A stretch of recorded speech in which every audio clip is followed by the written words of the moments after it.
Alright, this is Smash Twin Timmy. I was asked to commentate this match. Maybe because I know quite a bit about Meta Knight and Day-to-Day. And Kirby, seeing as I play both of them. I was talking with Dawson earlier. He said that he was in the back room for Smash Boards.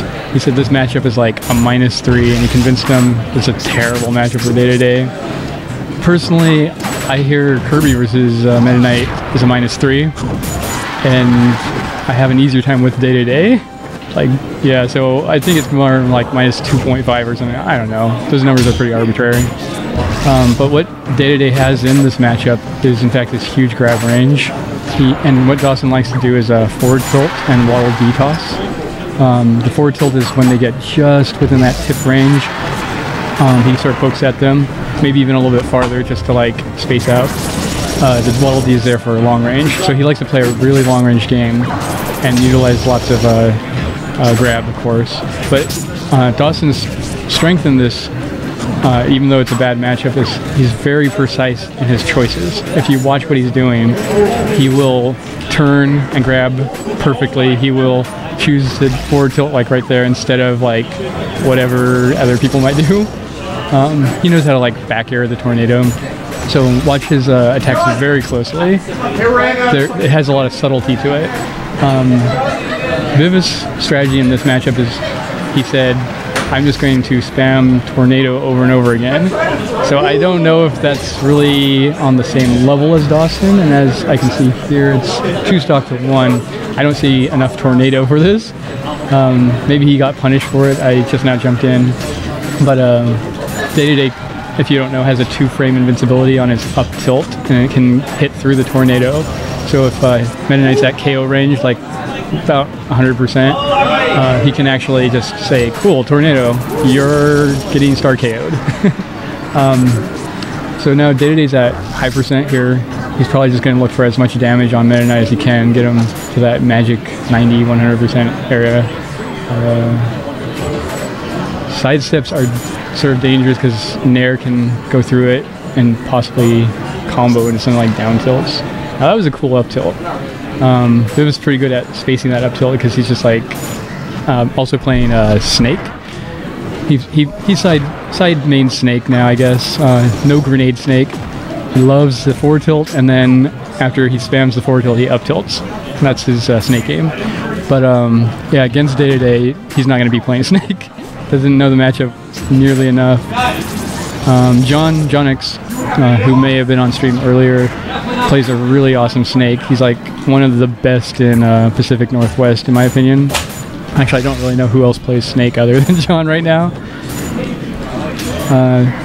See how Dawson has managed to stay alive with his excellent spacing, his timing. He's up to 164. Viviff's fishing for that kill. I don't know if he is getting it because Dawson can read things like people just throwing out down smashes like that. He back airs and goes away with a back air rather than like trying to hit with it. It's just like a safe throw out attack.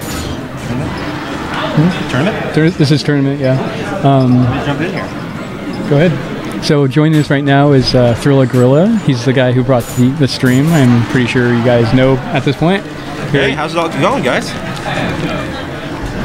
Glad to be back on the stream here. Okay. How well does this mic pick up? It picks up really well. This isn't on right now. Sorry about that. We're having a little bit of technical difficulty. We'll try to fix it here. Okay, so looks like first round. Already finished. So first round already went to Big D. So what did I miss here exactly? What's going on as far as the matchup is concerned? It looks like we're going all Kirby characters today. I know that Big D said he wanted to go ahead and go Day-to-Day for most of the match, and Viviff was talking about how high this was going to be. They're actually really similar players, both really cerebral, really think about what their opponent's going to do next, more so than what they are doing. I think Big D's got a little bit of a technical edge. Viviff even admitted it as much on stream. There's the tornado that Viviff was talking about. Oh my god!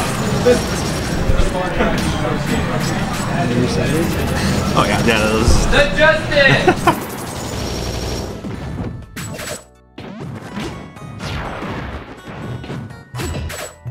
A lot of what you're going to see in almost any given match between a Day-to-Day and a Meta Knight, except for that Oh my goodness. That's what we call the Viviff sometimes. He'll just like drill rush off or whatever that was. There was a tornado right off the edge, and you know that's something that we were there's discussing. the up tilt out of to counter the tornado that I saw.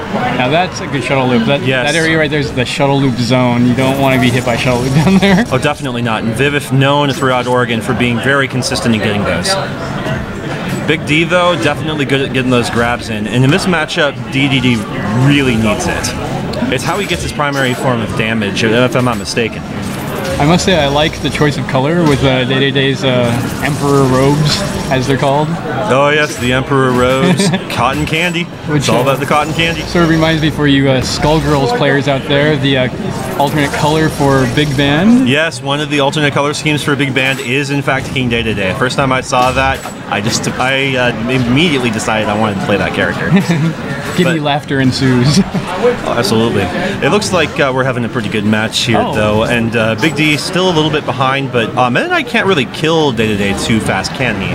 He can abuse him off stage and get him off stage pretty easily, but this is actually a bad position for Big D to be in, because as I was saying earlier, he loves to get that stock lead and then just rack up the damage. See how he's just going for kills? And then Viviff with a very intelligent play, baiting him into that inhale, and unfortunately just not working it out. Actually, I think that was a throwaway move. Like he's like, I'm just gonna try this. It's a Hail Mary. Because he didn't even recover. He laughed. Well, you got to be able to keep up in situations like that. If you start taking it too seriously, you end up getting in your own head. Yeah. So I think this is where momentum's going to shift over to Viviff. He's hopefully going to play it really safe, throw out his tornadoes, build up damage. Might have to get him up to like 200% to get that KO, but if he can play it safe enough, he won't get KO'd very quickly. Yeah, and there's yet another example of Viviff just waiting it out, expecting that sidestep. But a very good up tilt by Big D. I mean, 87% lead is pretty significant. He can get knocked off the stage really quick with that. Yep, but it won't take an incredible amount of time for Big D to be able to rack that back up, as long as he gets a couple grabs in. Yeah, he has to play really safe, really smart, like constantly. Whereas like one hit will knock him off the stage, like, there we go. Yeah, like there. And I actually don't know what Dawson was thinking specifically. Things like that. It's just crazy what you can do on DDD. Dashing grab with Meta Knight right at the ledge will drag him off the edge, and you can nair right after that. I actually haven't seen that before. Maybe in my day-to-day days, you never had an opportunity to do that to me. But we don't play much Day-to-Day versus Meta Knight, though. That's true. Usually it ends up being Day-to-Day dittos. That's fun. I remember seeing that technique. I think it was Mewtwo King used that. Yeah, that was the first time I saw it on stream. And it wouldn't actually surprise me that he did something like that. Mewtwo King, one of the pioneers of the game. We only have 2 headphones, unfortunately. What game is this? I believe this is the third. Yeah, this is game 3, one round each. Yeah, game 3, round 3 of winners finals. Told me wanted to commit to an all-duty tournament. He's doing a pretty good job so far. Oh yeah, I haven't seen him change up. I haven't seen him change up yet. I would love to see Kirby get a Beam Kirby if he swallowed Waddle Doo, but alas. Sakurai! Well, no. Remember, with the alternate B move, they've already shown that Inhale can magically become Ice Breath. Ooh. So there's still a chance. Oh, Sakurai, I love you for that. Yeah, Big D, once again, like you were saying, getting abused off stage and Viviff taking full advantage. Yeah, only 48%, so he's not even close to getting KO'd at this point. No, it's going to take a lot of good reads from Big D to be able to pull this one back out. When Meta Knight's in this position, especially with these 2 players, we're going to see a lot of damage racking from the Meta Knight side, and if Day-to-Day can get him up to KO range and finish him off, then he's probably going to have quite a bit. Ooh, there's the go-go. Quite a bit of workout for him. Yeah, but it looks like Big D's already working on it. Day-to-Day's back there to 16%. That's why he's choosing to do these things. That's a tech chase there. Oh, and a very good weight on Day-to-Day's part. Oh, double down spot dodge. Throwing out the tornado for damage, getting him into the air. Considering how things could have gone for like that. Oh, that was very good. Who knew? Just, watch him throw in an up smash and get the kill. Day-to-Day's a sidestep, one of the best in the game. Yeah, 2 frames where you can act before he can. Yeah, so basically you have a 2-frame window to do anything to him. Yeah, and Viviff showing his skill before being able to grab him out of that, but there, Big D just taking full advantage. That was a very good inhale. Like, honestly, you can hit Day-to-Day's feet before that inhale ever reaches you. No, absolutely. I guess he just kept holding it. There's Day-to-Day off stage, Firefly? hoping to armor frame with that up B, but This is game 3 of back off stage again. Just wait for the screen TV. Oh, the star or residual fat, as I've heard it 1-1 called. right now. See right there, you can just hit Day-to-Day before that wind box pulls him in. Gordo. Yeah, Gordo. Big D getting the Gorders today. Not sure if that landed it would have killed, but it would have been pretty hype. Yeah. Gordo is always hype. Hey, speaking of Gordo, nothing but Gordos come Smash 4. Oh yeah, and you can even hit them back at it. Too bad they're not quite as strong. Yeah, there's that too. Yeah, who knows? They might even actually have a little bit of an item style to them, kind of like Rob's gyro. That would be cool. Well, yeah, they sort of sit there and bounce. For those of you who don't know, but King Day-to-Day's forward tilt is actually really punishable. Like if you shield it. Shield it, run and grab, dash tag, whatever your character does. Especially for a character that's just quick on the ground as Meta Knight. Yes. And Meta Knight also has quite a few options aside from just the grab as well. If I'm not mistaken, he can get in range for an up B. So dash in a little bit and then get an up B, and then any kind of retaliation Day-to-Day could have is going to be met with invincibility frames. Very good shuttle loop by Viviff. Still trying to get back in. Good choice on Big D not to cancel that one out. Give the DI away and get back to the stage. On stage. That's the important thing. Yes. But he's not canceling, so hoping it trades. Yeah. Yeah. All depends on how. You know what? This TV might have about 1 frame of lag, so. But that missed ledge grab was a few more frames. Oh, definitely more so even than with that. Yeah. And you know, I was talking with Big D earlier. He was the one that said there might be some lag on it, but after like a game, he was back into it, and he said it was absolutely fine. But he did it. He's no more Day-to-Day. He's like, I don't want to risk this last one. I gotta get 2 games in. So we get to see his ice climb. What is this? What was Meta Knight thinking? He's like, hey, I'm in grab range. I'll just start throwing out stuff so you can grab me. It's all fun and games until there's a mob on your hands. There it goes. And there's a stock with 3%. Viviff just not expecting this. Okay, let's see if he can get another grab. Uh-oh. I think that's Popo off stage there. Popo with the blue gloves. Nana with the pink gloves. Yeah, and lots of players opting to start playing Nana now. Yes, Nana is top tier. Nana is totally top tier. Quick question for you, since you know a little bit more about the character than I do, and for our streamers, if I'm not mistaken, the Ice Climbers actually have different movesets.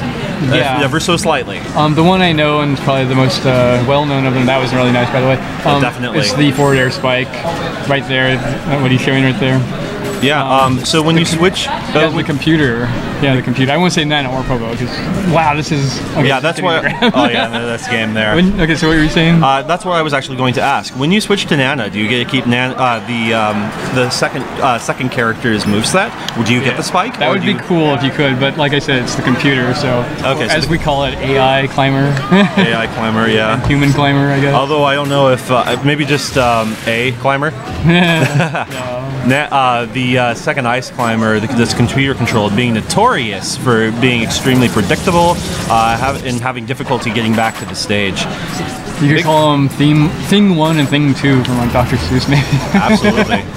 And they certainly combo together just like those ones do. Viviff's opting to play the safe game of not getting grabbed after what happened in that last game, yeah, which is good. I was rather surprised that they went straight into the game so fast after he picked Ice Climbers. His choices in this, going Pokemon Stadium, because when the stage changes, it has a chance of breaking grabs, and the other is to camp the platforms or just like hang out there all day long, put up a little bonfire, stay there in a tent. Yeah, absolutely. And Midnight is good at that. Yeah, and part of me actually wonders why, since Viviff is a big fan of Frigate Orpheon, it makes me wonder why he didn't go there as well, because it has that flip possibility, and during one of the stage transformations, on the right-hand side, there's no ledge for the Ice Climbers to get to. So if he can get them off stage in that direction, there's a good chance that CPU Climber's gone. There's a good chance it was Dawson's strike.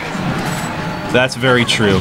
And Viviff doing some work here, going from jab of all things into a down smash and separating the Ice Climbers here. For anyone who wants to judge Oregon, we don't generally have Frigate on, but I think someone, maybe a white Meta Knight, cried about it enough because he could counterpick Ice Climbers there. That's not quite what happened. No one plays Frigate in Oregon, so yeah, I don't know why it was put up.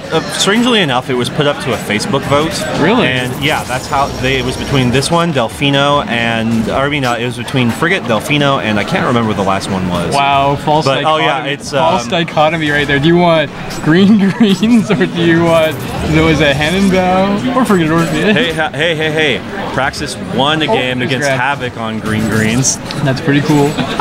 Because if I'm not mistaken, the usual protocol is to throw Halberd in before Frigate. I don't know anymore. It doesn't really even matter. At this point, it's not even being played that much. We've seen it maybe in 1 or 2 doubles matches, which that's a little bit more forgivable. But even then, it's like I was telling Viviff when I was commentating with him here earlier. That stage has cost me 2, maybe 3 sets to stage shenanigans, and I don't even mean just the stage flipping. I mean me falling through the center of the stage. Wow, sounds like Pokemon Stadium. Oh wait, that's where they're playing now. Guess where else I've fallen through the stage in tournament?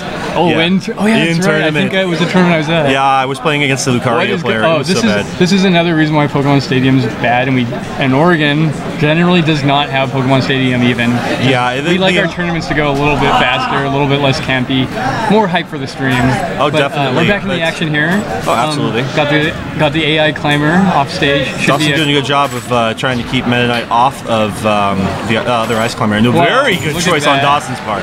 Look at that. Unfortunately, he's not able to get back with his second climber, but you gotta grab in, maybe get some up airs for some damage. Now the down throw is not still enough to get the chain grab at that high of a percent. If Meta Knight was lower percent, or if he had done a few more down throws prior to getting the grab, he could do it.